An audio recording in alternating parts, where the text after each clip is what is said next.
But we have this giant elephant in the living room. None of this happens. If you look at any of the problems that have been discussed here today, my idea is that, the feminists have patriarchy. And everything is about patriarchy. They root their Duluth model in patriarchy theory. They root every belief they have in the idea that men have historically had all the power, which is nonsense. Absolute and utter nonsense. It's a theory looking for validation for decades now, and it will never find it.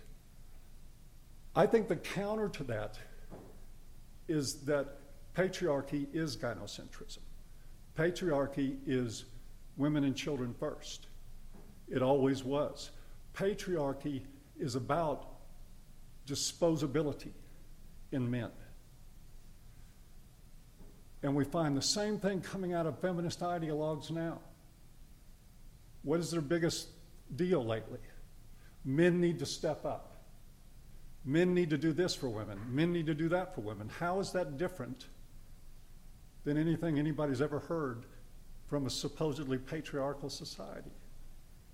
It's the same thing, coming out as a different animal, as a different idea.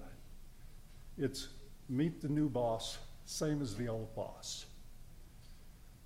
That presents us, I think, with one of the greatest challenges we've ever had, and that is to talk about gynocentrism.